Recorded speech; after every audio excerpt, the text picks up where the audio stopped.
Who plays Achilles in The Odyssey? The Truth Explained. Spoiler warning, before we begin, this video contains major spoilers for Christopher Nolan's The Odyssey and discusses Homer's original epic poem. We'll explain why Achilles is largely absent from the film, the truth behind the casting rumors, and whether Nolan intentionally changed one of the poem's most memorable moments. With that said, let's get started. One of the biggest questions surrounding Christopher Nolan's The Odyssey isn't about Odysseus, or Athena, or Poseidon. It's about someone who barely appears at all, Achilles. For months before the film's release, fans searched one question over and over again. Who plays Achilles in The Odyssey?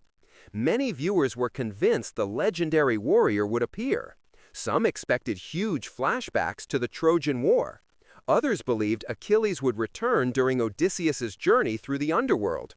And perhaps the biggest rumor of all was that Elliot Page had secretly been cast as Achilles. But when the movie finally arrived, fans discovered something completely unexpected. Achilles isn't a major character in Nolan's film at all. So, why were so many people expecting him? And why would Christopher Nolan leave out one of Greek mythology's greatest heroes? Let's break it all down. The expectation actually makes perfect sense. When most people think about Greek mythology, the first hero that comes to mind is usually Achilles. He's the greatest warrior of the Trojan War, the hero of the Iliad, the man whose near invincibility became legendary. Modern audiences also remember Brad Pitt's portrayal in Troy, making Achilles one of the most recognizable figures in all of Greek mythology. So naturally, many assumed Christopher Nolan would build his film around both the Trojan War and Odysseus's journey home. That led fans to expect dramatic flashbacks, epic battlefield sequences, and a major role for Achilles. Then another rumor spread across social media. Many posts claimed Elliot Page had been cast as Achilles. The theory quickly went viral. People debated the casting for months. Some loved the idea. Others criticized it before the film had even been released. There was just one problem. It wasn't true. When The Odyssey finally premiered, it became clear that Elliot Page wasn't playing Achilles at all. He was playing Sinon. Sinon is the clever Greek soldier associated with the fall of Troy and the Trojan horse tradition, and Nolan expands his role in the film in ways that differ from Homer's poem. That revelation immediately answered one mystery, but created another. If Elliot Page isn't Achilles, then where is Achilles? The answer lies in the timeline. One of the biggest misconceptions about The Odyssey is that it tells the story of the Trojan War. It doesn't. That story belongs primarily to the Iliad. The Odyssey begins after the war has already ended. Troy has fallen. The Greeks have won.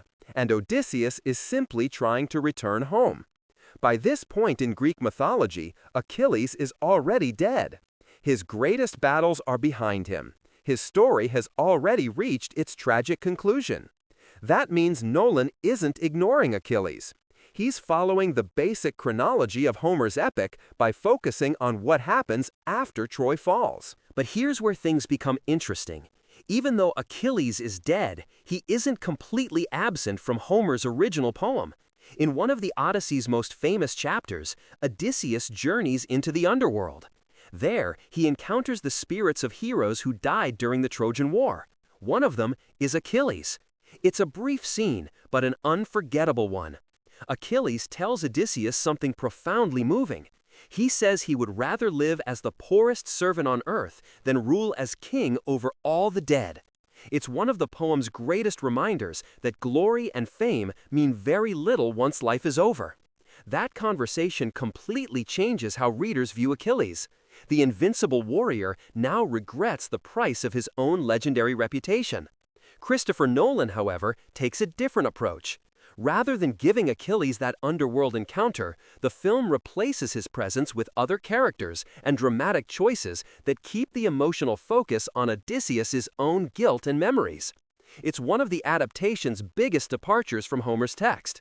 Some viewers were disappointed. Others felt it kept the story more tightly focused. Why would Nolan make that change?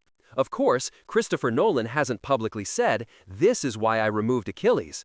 So any explanation is ultimately an interpretation rather than a confirmed fact. One possibility is simple storytelling. The Odyssey is already an enormous epic. It includes Cyclops, Sirens, Circe, Scylla, Charybdis, Calypso, Penelope, Telemachus, Athena, Poseidon, and countless other characters. Another possibility involves pacing. Every scene in a film has to move the story forward. While Achilles' conversation in the underworld is powerful, it primarily serves as a philosophical reflection. Nolan may have felt the same emotional themes could be explored through Odysseus' own experiences without stopping the story for an extended reunion. Again, that's an interpretation, not something Nolan has explicitly confirmed. There's another fascinating angle. By removing Achilles as a major presence, Nolan quietly shifts the definition of heroism. Achilles represents physical greatness. He's nearly unstoppable in battle. Odysseus represents something completely different: patience, strategy, endurance, the ability to survive impossible odds. Those qualities define the Odyssey far more than battlefield glory ever could. In many ways, leaving Achilles in the background makes Odysseus shine even brighter.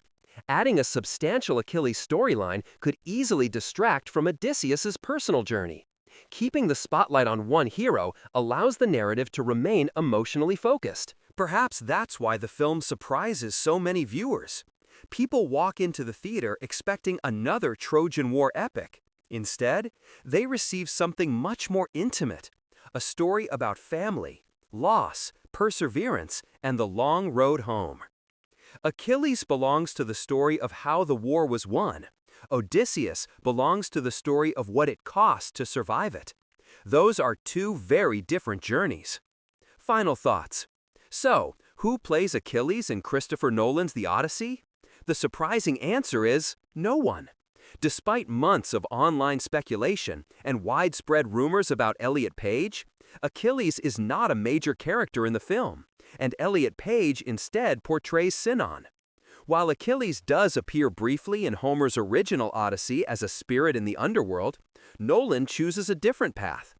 Whether that decision was made to keep the story focused, maintain the pacing, or emphasize Odysseus over every other Greek hero remains open to interpretation. But one thing is certain: Christopher Nolan didn't set out to retell the Trojan War. He set out to tell the story of the man who survived it. And sometimes, the greatest heroes aren't remembered for how they fought. They're remembered for finding their way home. So what do you think? Should Nolan have included Achilles' famous underworld conversation? Or do you think keeping the focus entirely on Odysseus made for a stronger film? Let me know your thoughts in the comments below. And if you enjoyed this breakdown, don't forget to like, subscribe, and turn on notifications for more The Odyssey Explained videos, Greek mythology deep dives, hidden details, and Christopher Nolan analysis.